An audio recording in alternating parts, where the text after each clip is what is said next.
Hai Sobat ARC, pada video ini kita akan membahas tata cara pengajuan norma penghitungan penghasilan neto atau NPPN dalam Cortex.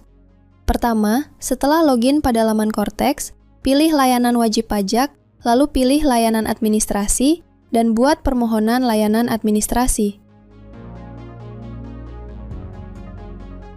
Pilih AS04.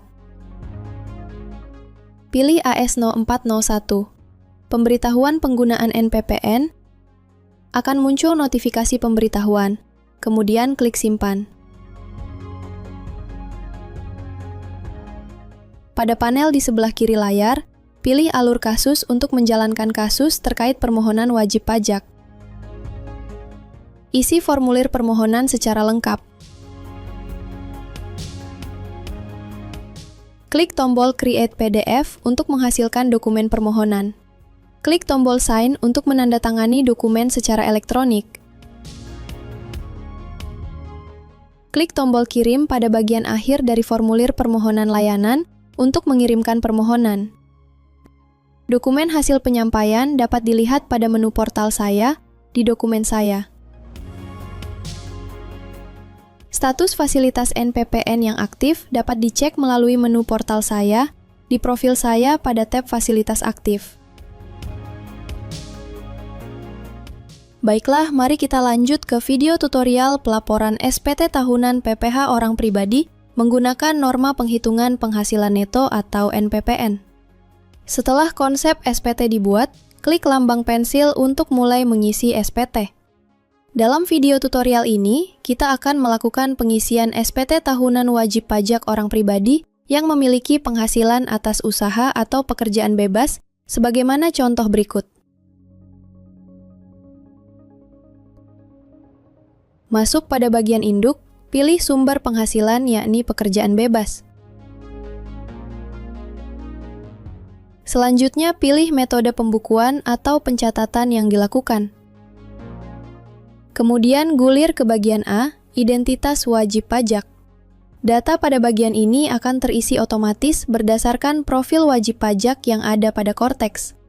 Bagian A nomor 7 dan 8 hanya diisi apabila wajib pajak berstatus menikah, serta memilih menjalankan hak dan kewajiban perpajakan dengan status pisah harta, PH, atau memilih terpisah, MT, dengan suami atau istri. Lalu gulir ke bagian B, ikhtisar penghasilan neto. Isikan sesuai dengan keadaan wajib pajak. Pada nomor 1A, pilih tidak. Kemudian pada 1B1 pilih ya. Pada 1B2 pilih tidak lanjut ke pertanyaan selanjutnya. Pada 1B3 pilih ya saya berhak menggunakan norma penghitungan penghasilan neto. Sistem akan otomatis melakukan validasi. Jika tidak valid, akan ada notifikasi error bahwa wajib pajak tidak berhak menggunakan NPPN untuk menghitung penghasilan neto. Sebelum lanjut ke pertanyaan lainnya, wajib pajak perlu mengisi lampiran 3B bagian C dan lampiran 3A4 bagian A terlebih dahulu.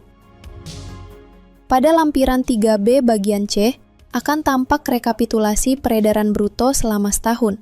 Silahkan cek kembali dan lengkapi bila ada yang belum terekap. Lalu pada lampiran 3A4 bagian A, pindahkan nama tempat kegiatan usaha, jenis usaha atau pekerjaan bebas, serta jumlah peredaran bruto untuk masing-masing tempat kegiatan usaha dari lampiran 3B tadi. Besaran persentase norma mengacu pada ketentuan perpajakan yang mengatur mengenai NPPN. Jumlah penghasilan neto tersebut akan muncul di induk SPT 1B5. Kemudian lanjut ke pertanyaan 1C dan 1D, silahkan pilih tidak. Selanjutnya, gulir ke bagian C, perhitungan pajak terutang. Nilai dan perhitungan pada bagian ini akan terisi otomatis berdasarkan isian dari bagian B dan lampiran sebelumnya. Silakan menjawab tidak pada pertanyaan nomor 3. Lalu pilih PTKP sesuai kondisi awal tahun wajib pajak pada pertanyaan nomor 5. Dan pilih tidak pada pertanyaan nomor 8. Selanjutnya silahkan gulir ke bagian D, kredit pajak. Pada 10A, pilih tidak. Pada 10B, angsuran PPh pasal 25 terisi otomatis. Pada 10C, hanya diisi dengan total pokok pajak jika terdapat surat bagian pajak PPh pasal 25. Pada 10D, pilih tidak. Selanjutnya gulir ke bagian E, PPh kurang atau lebih bayar. Nilai dan perhitungan pada bagian ini akan terisi otomatis. Selanjutnya pada bagian F pembetulan, hanya diisi jika model SPT tahunan adalah pembetulan, sehingga dapat dilewati. Pada bagian G, permohonan pengembalian PPh lebih bayar hanya diisi apabila terdapat lebih bayar pada angka 11A di atas. Selanjutnya pada bagian H, angsuran PPh pasal 25 tahun berikutnya. Pada 13A, pilih tidak. Pada 13B, pilih ya. Kemudian isi lampiran 4 tabel A pada bagian penghasilan neto, zakat atau sumbangan jika ada, PTKP, pengurang PPh terutang, dan kredit pajak. Nilai angsuran PPh 25 akan otomatis terhitung dan muncul di induk SPT 13B. Lalu pada 13C, pilih ya. Selanjutnya gulir ke bagian I, pernyataan transaksi lainnya. Nilai pada 14A terisi otomatis setelah mengisi lampiran 1 bagian A. Kemudian pilih tidak pada 14B, pada 14C pilih ya, pada 14D pilih tidak. Lalu pada 14E dan 14F silakan dilewati, karena diisi hanya jika Anda menyelenggarakan pembukuan. Pada 14G pilih tidak, pada 14H akan terisi otomatis. Selanjutnya gulir ke bagian J, lampiran tambahan. Dalam contoh kasus, wajib pajak menyampaikan SPT secara elektronik dan tidak termasuk dalam wajib pajak yang diwajibkan melampirkan dokumen lainnya sesuai ketentuan.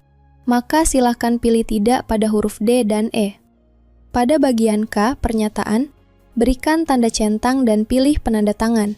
Kemudian silakan klik tombol simpan konsep, lalu klik bayar dan lapor. SPT yang berhasil dilaporkan akan muncul di menu SPT dilaporkan.